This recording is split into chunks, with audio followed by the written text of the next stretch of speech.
যিগৰাকী ডিএফঅ'ৰ কথা ইতিমধ্যে উচ্চাৰিত হৈছে, বিভিন্ন সংবাদ মাধ্যমে বাতৰি প্ৰকাশ পাইছে। গতিকে সেইগৰাকী ডিএফঅ'ক প্ৰথমতে নিলম্বন কৰিব লাগে, তেওঁক অভিযুক্ত কৰিব লাগে।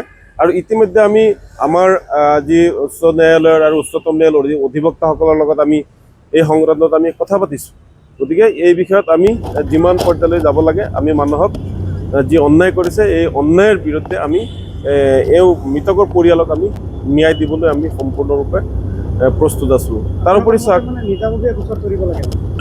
নাই আমি যদি চৰকাৰে নকৰে তেতিয়াহ'লে আমি নেমচে গুৱাহাটী উচ্চ ন্যায়ালয় আৰু প্ৰয়োজন হ'লে আমি উচ্চতম ন্যায়ালয়লৈ যাবলৈ আমি সাজু আছোঁ। তাৰপিছত এটা কথা চাওক, যিহেতু এইসকল ভাৰতীয় লোক হয়, ভাৰতীয় লোকসকলক সম্পূৰ্ণ নিৰাপত্তা দিয়া, অন্ন বস্ত্ৰ খাদ্য দিয়াৰ দায়িত্ব চৰকাৰৰ। গতিকে চৰকাৰে ভাৰতীয় নাগৰিকক যদি নিৰাপত্তা দিব পৰা নাই, তেতিয়া তেওঁলোক ব্যৰ্থ হৈছে, তেতিয়া তেওঁলোকে পদত্যাগ কৰিব লাগে। কিন্তু মানুহ মাত্ৰ মাৰিব নালাগে, এইটো চৰকাৰৰ সম্পূৰ্ণ ব্যৰ্থতা। কোনো আইনে কোৱা নাই, উচ্চ ন্যায়ালয়ে কোৱা নাই, উচ্চতম ন্যায়ালয়ে কোৱা নাই যে মানুহ মাৰি কেনে উচ্ছেদ কৰিব লাগে।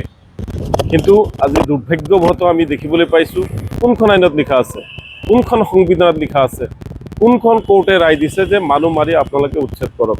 উচ্ছেদ কৰাৰ কথা কৈছে আৰু উচ্ছেদ কৰাৰ কথা কোনেও বিৰোধ কৰা নাই। আমি কৈ আছোঁ কি যে যিসকল লোক বহুত দিন ধৰি বসবাস কৰি আছে, যাৰ ঘৰ নাই, মাটি নাই, তেওঁলোকক সংস্থাপন দি কেনে আপোনালোকে উচ্ছেদ কৰক। কিন্তু আপোনালোকে সেইটো নকৰি এতিয়া আপোনালোকে যি তিৰপাল পাৰি আছিলে, সেই তিৰপালৰ তলত থাকিবলৈও আপোনালোকে মানে ঠাই দিয়া নাই। এনেকৈ উচ্ছেদ কৰিবলৈ কোনো ন্যায়ালয়ে দিয়া নাই। এতিয়া গোৱালপাৰাৰ যিগৰাকী ডিএফঅ'ৰ নিৰ্দেশ মতে এই সমগ্ৰ ঘটনা হোৱা বুলি বিভিন্ন মাধ্যমযোগে আমি জানিবলৈ পাৰিছোঁ। তো সেইগৰাকী ডিএফঅ'ক আমি দাবী জনাইছোঁ যে সেইগৰাকী ডিএফঅ'ক হত্যাৰ গোচৰ কৰিব লাগে, তেওঁক আইনৰ আওতালৈ আনিব লাগে। কোৰ্টেতো কোৱা নাই তেওঁ যাই কেনে এনেকুৱা ধৰণৰ মানুহ মাৰি মানে উচ্ছেদ চলাব লাগিব।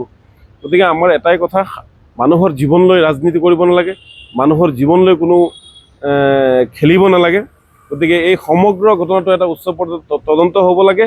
আৰু আজি যিটো হত্যাকাণ্ড হ'ল তাৰ ন্যায়িক তদন্ত হ'ব লাগে, চৰকাৰে ন্যায়িক তদন্ত কৰাব লাগে।